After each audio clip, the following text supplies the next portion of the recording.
Police दरवाज़ा तोड़कर अंदर दाखिल हुई तो टेबल के ऊपर एक नोट लिखा हुआ था। अस्सलाम वालेकुम, कैसे हैं आप लोग। मैं हूं आपके साथ अदनान और आज की कहानी बशीर साहब की है जो कि यूरोप में मुकीम थे। बशीर साहब जवानी के अंदर डंकी लगाकर यूरोप चले गए और वहां जाकर उन्होंने डॉक्यूमेंट तैयार किए, वहाँ का आईडी कार्ड हासिल किया। उसके बाद इतनी दौलत कमाई कि पाकिस्तान में बंगला खड़ा किया, बच्चों को पढ़ाया और बच्चों को भी बाहर ले गए। अब उनका बुढ़ापा चल रहा था तो वहाँ पर तन्हाई में रहते थे, बच्चों की शादियां हो चुकी थी और इधर बेगम जो थी वो बीमार थी। तो बेगम उनको बार बार कहती थी कि आप ऐसे करें, वहां से वापस आ जाएं, मैं बीमार रहती हूँ, आखिरी अयाम चल रहे हैं मेरे, अब पता नहीं जिंदगी साल 2 साल या कितनी है, तो मैं आपके साथ ये जिंदगी गुजारना चाहती हूँ। बशीर साहब ने कहा ठीक है। बशीर साहब ने वहां से अपना काम जो था वो क्लोज किया और बच्चों को वहीं पे सेटल किया हुआ था। बच्चों से कहा कि मैं जा रहा हूँ पाकिस्तान, तुम लोग यहाँ बाकी के काम संभालो। और अच्छी खासी दौलत जो थी वो पाकिस्तान मुंतकिल की और पाकिस्तान में आकर रहना शुरू कर दिया। तकरीबन कोई 6 महीने 8 महीने गुजरे तो उसके बाद उनकी बीवी की तबीयत जो थी वो ख़राब हुई है और उनको हॉस्पिटल लेके गए, वहीं पर उनकी डेथ हो गई। अब उनकी डेथ हो गई, बशीर साहब जो हैं वो घर पे अकेले रहने लगे।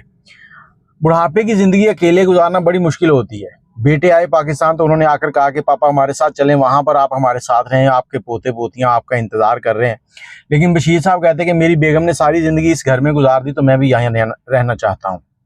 अब बशीर साहब उसी घर में रहते थे। दिन के टाइम तो वो अपने दोस्तों के पास चले जाते, लेकिन जब शाम होती तो इसी घर में वापस लौटना पड़ता।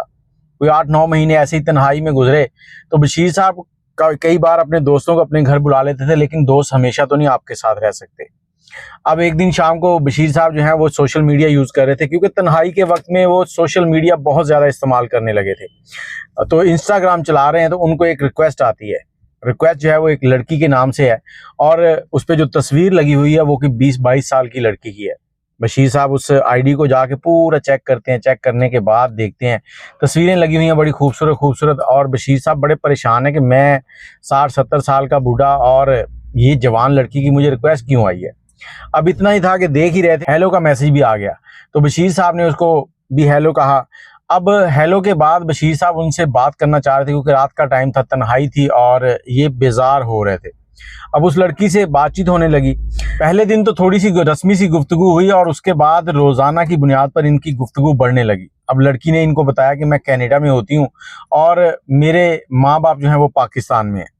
अब वहाँ से इनके दरमियान इतनी गुफ्तगू बढ़ी कि बशीर साहब जो हैं वो उसे पसंद करने लगे। बशीर साहब जो हैं वो प्यार की जो है पींगे उनको झूलने लगे। बशीर साहब दिल ही दिल में उसके बारे में बहुत सी सोचें सोचते, लेकिन उसे कुछ भी ना कहते। उनको डर था कि हो सकता है कि मैं उसे कहूं कि मैं तुमसे प्यार करता हूं तो वो मुझसे बात करना ही ना छोड़ दे, दोस्ती जो है वो भी खत्म हो जाए। तो बशीर साहब खामोश रहे। तो एक दिन उस लड़की का मैसेज आता है कि मैं चंद दिनों में पाकिस्तान आ रही हूँ, तो इंशाल्लाह आपसे फिर मुलाकात होगी। बशीर साहब कहते हैं कि क्या मैं आपको एयरपोर्ट पे लेने आ सकता हूँ। तो उसने कहा नहीं, एयरपोर्ट पे आप ना आइएगा, क्योंकि मेरी फैमिली भी होगी वहाँ पर तो अच्छा नहीं लगता। लेकिन बशीर साहब उसको बिना बताए उसकी जो फ्लाइट थी उसी टाइम पर वहाँ पहुँच गए और घंटों वहाँ इंतज़ार किया, लेकिन वो लड़की अंदर से बाहर ना आई।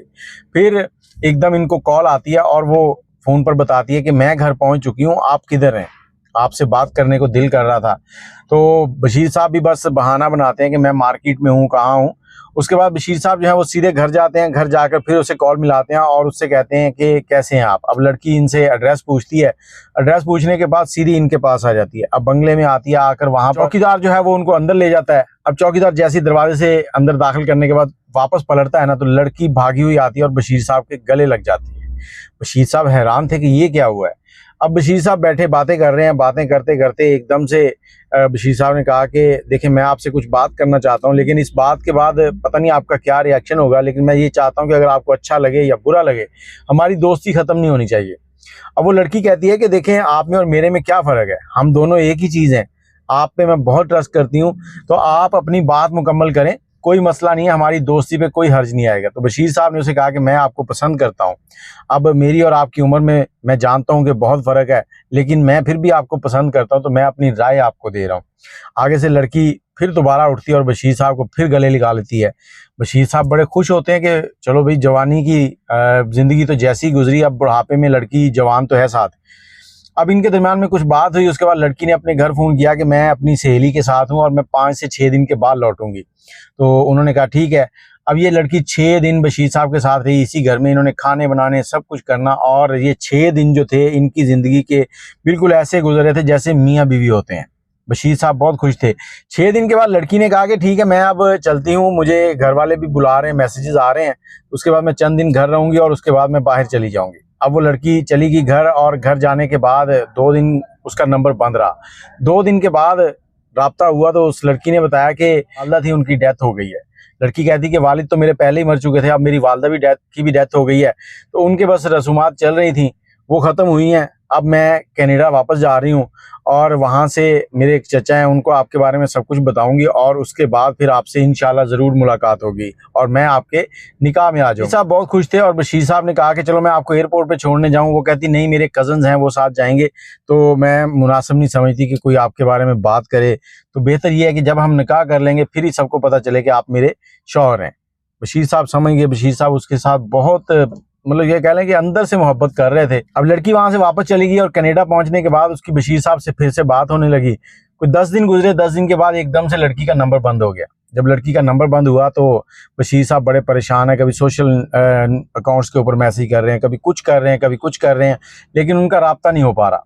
आखिर 10 दिन के बाद लड़की ने अपना सोशल मीडिया अकाउंट ऑन किया, नंबर ऑन किया, तो बशीर साहब की बात हुई। बशीर साहब 10 दिन हर 15 मिनट के बाद उसको कॉल कर रहे थे, हर 15 मिनट के बाद मैसेज कर रहे थे, एक दीवानों की तरह। जब बात हुई तो बशीर साहब ने एकदम से कोई 10 सवाल पूछ डाले, लेकिन लड़की कहती रुके रुके आप मेरी बात तो सुने। अब बशीर साहब ने उसे खामोश हो गए। लड़की बताने लगी कि मेरे जो यहाँ पर चचा थे जिनसे मैंने अपनी शादी की बात करनी थी, उनकी भी डेथ हो गई थी, इसलिए मेरा नंबर बंद था। अब बशीर साहब बड़े परेशान हुए। तो लड़की ने कहा कि अब मैं चाहती हूँ कि मैं पाकिस्तान आ जाऊँ, और मेरी कुछ यहाँ पर जायदाद वगैरह है, और चाचा की भी जायदाद थी, उन्होंने मेरे नाम अटॉर्नी मतलब ये कह लें कि स्टाम्प पेपर लिख दिया है, तो मैं वो अपने नाम करवाना चाहती हूँ। कुछ मामला था उनको देखना, तो मैं बहुत जल्द पाकिस्तान आऊँगी। बशीर साहब से बात हुई, उसने कहा ठीक है। उसने बशीर साहब को डेट बताई कि फ़लाँ डेट को मैं आ रही हूँ। अब उस डेट को जब वो पाकिस्तान पहुँचने वाली थी तो बशीर साहब एयरपोर्ट पहुँच गए। बशीर साहब खड़े खड़े खड़े तो 2 घंटे फ्लाइट उतरने के बाद भी इंतज़ार कर रहे थे, वो बाहर नहीं आई। जब वो बाहर नहीं आई तो नंबर उसका ऑफ जा रहा था। आखिर बशीर साहब को एक नए नंबर से कॉल आती है। नए नंबर से कॉल आती है तो कॉल के ऊपर एक बंदा बात करता है कि आप इस लड़की को जानते हैं? बशीर साहब कहते हैं जी, ले बात करें। अब लड़की उनको बताती है कि मैं वहाँ से चाचू का बहुत ज़्यादा गोल्ड और पैसे और डॉलर्स थे वो साथ ले आई हूँ, यहाँ पर इन लोगों ने मुझे रोक लिया है, अब ये मुझसे जुर्माना मांग रहे हैं। मैंने इनसे कहा कि आप ये सामान रख लो। कहते नहीं, सामान हमने नहीं रखना, हमें तो सिर्फ बैंक ट्रांसफ़र पेमेंट चाहिए, अगर आप वो कर सकती हैं तो करें। अब मेरे पास तो पाकिस्तान का कोई बैंक अकाउंट ही नहीं है, तो आप देख लें अगर कुछ हो सकता है। तो बशीर साहब जज्बाती अंदाज में बोले कितनी अमाउंट कह रहे हैं? अब लड़की ने बताया कि ये 50 लाख कह रहे हैं। बशीर साहब ने 50 लाख की जो अमाउंट थी फौरी तौर पर अपने अकाउंट से उनके अकाउंट में ट्रांसफ़र की। उसके बाद कॉल की। अब कॉल कर रहे थे, कॉल अटेंड नहीं हो रही थी। 20-25 मिनट गुजरे हैं, उसके बाद फिर कॉल आई है कि सर मैं माजरत चाहता हूँ, मैंने जो काम किया था वो अधूरा रह गया है। कैसे? हमारा जो सीनियर अफसर है ना, उसको भी पता चल गया, वो भी हिस्सा मांग रहा है, तो 15 लाख रुपए उसको भी देने पड़ेंगे। बशीर साहब ने 15 लाख वो भी दिए। अब वो लड़की, उसने कहा जी ठीक है हम इसको लेके आते हैं दूसरे रास्ते से। लड़की दूसरे रास्ते से बाहर से आई है। अब वो पता नहीं एयरपोर्ट के अंदर थी भी या नहीं थी, ये नहीं अंदाज़ा हो सका उस वक्त, लेकिन बशीर साहब तो मोहब्बत में अंधे हो चुके थे। अब लड़की दूसरे दरवाजे से अंदर आई है। अंदर आने के बाद बशीर साहब से मिली है, उसके बाद ये दोनों घर चले गए हैं। बशीर साहब के घर पहुंचे हैं, वहाँ पर बशीर साहब ने कोई बात नहीं पूछी, कौन सा गोल्ड कौन से डॉलर, कोई शय नहीं। बशीर साहब तो उससे मोहब्बत कर बैठे थे। अब लड़की 2-4 दिन बाजार जा रही थी, कचहरियाँ जा रही थी, कुछ डॉक्यूमेंट बनवा रही थी। तो 5 दिन गुजरे हैं। तो लड़की ने कहा कि बशीर साहब मैं आपसे शादी करने वाली हूँ और मेरे लिए आप सबसे इम्पोर्टेंट है, मेरे मिजाजी खुदा बनेंगे, और मैं अपने हर चीज़ में आपको अपना ट्रस्टी बनाना चाहती हूँ कि मेरे बाद आप मेरे वारिस होंगे। बशीर साहब बहुत खुश हुए। लड़की ने कुछ पेपर रखे कि आप इन पे साइन कर दें ताकि आप मेरे ट्रस्टी के तौर पर आगे मैं आपको पेश कर सकूँ। बशीर साहब साइन करते रहे। उसके बाद लड़की जो है वो मतलब पेपर लेके चली गई है। शाम को इकट्ठे होते थे, इनकी ज़िंदगी बड़ी खुशगवार गुजर रही थी, और वो रंगरलियाँ, वो रंगीनियाँ रात की, वो सब कुछ चल रहा था। अब एकदम लड़की ने कहा कि ठीक है जी, अब मेरे मामला हो गए हैं, ओके, अब मैं वापस जाऊंगी कनाडा, वहाँ की जो चीज़ें हैं वो समेटूंगी और उसके बाद मैं परमानेंट पाकिस्तान आ जाऊंगी और आपके साथ ज़िंदगी गुजारूंगी। लड़की वहाँ से बशीर साहब से इजाज़त लेके निकली है और उसने अपने बैग शैग हर चीज़ समेटी है। समेटने के बाद एयरपोर्ट गई है, एयरपोर्ट से कनाडा की परवाज़ पकड़ी है और मैं कनाडा आ गई है।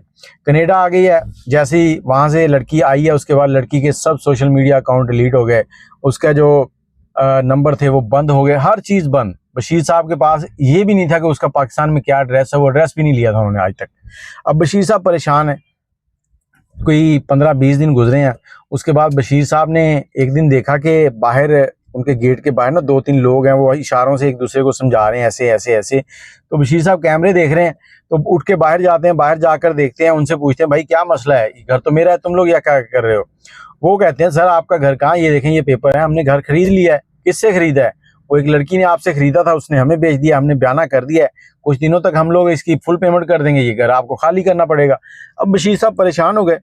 बशीर साहब उसको लेके आए अंदर, अंदर आके बैठे, उनको चाय पिलाई और चाय पिलाते पिलाते बशीर साहब को समझ आ चुकी थी कि बशीर साहब के साथ क्या हो चुका है।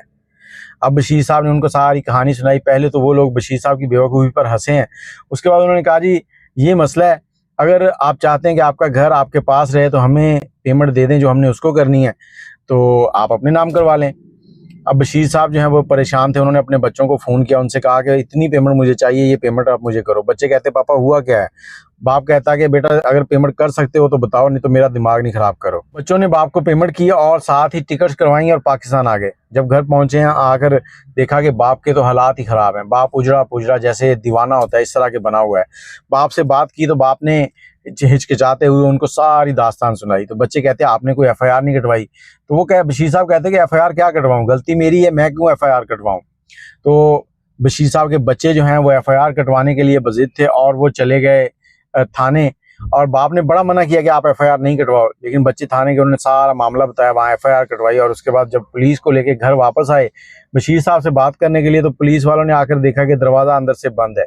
काफ़ी नोक किया, नोक करने के बाद जब दरवाज़ा नहीं खुला तो उन्होंने दरवाज़ा तोड़ा। दरवाज़ा तोड़कर जब अंदर दाखिल हुए तो क्या देखते हैं कि सामने पंखे के साथ बशीर साहब की लाश जो है वो लटकी हुई है और टेबल के ऊपर एक नोट लिखा हुआ है। बच्चे चीखें मारने लगे कि हमारा बाप मर गया है जिसने हमारे लिए सारी ज़िंदगी कुर्बान कर दी। और नोट के ऊपर लिखा हुआ था कि ये सारी मेरी गलती है, मेरे बच्चे अगर किसी के खिलाफ एफआईआर कटवाएं तो एफआईआर ना काटी जाए और अपनी मौत का जिम्मेदार मैं खुद हूँ, मैं किसी के ऊपर इल्ज़ाम नहीं दे रहा, क्योंकि ये गलती मेरी थी और मैं उस लड़की से मोहब्बत करता हूँ, मैं अपनी मोहब्बत को रुसवा नहीं कर सकता। बशीर साहब की डेथ हो गई, लेकिन आज मैं आपको ये कहानी सुनाने के बाद एक नतीजा देना चाहता हूँ कि ज़िंदगी में कभी भी कोई आपसे इस तरह से रब्ता करता है तो उसके ऊपर अंधा एतमाद ना करें। लोग बड़े बड़े तरीक़ों से लूटने के लिए आते हैं, जैसे बशीर साहब को इस लड़की ने लूटा। वो फुल प्लानिंग के साथ शुरू से ही आई थी। उसको ये 65 लाख रुपए जो उसने एयरपोर्ट पे लिए थे और जो बाकी की घर था, घर उनका नाम करवाया, बाकी के अकाउंट बैलेंस हर चीज़ वो खाली कर गई थी। तो खुदारा होश के नाखन लिया करें और किसी भी मामले को आगे बढ़ाने से पहले सोच विचार कर लिया करें। अब ना तो उस लड़की की कोई तस्वीर थी इनके पास, ना कोई उसका एड्रेस था, नंबर उसके सारे बंद थे। बस यही कुछ था। अपनी राय कमेंट में ज़रूर दीजिएगा। मुझे इजाज़त दें। अल्लाह हाफिज़।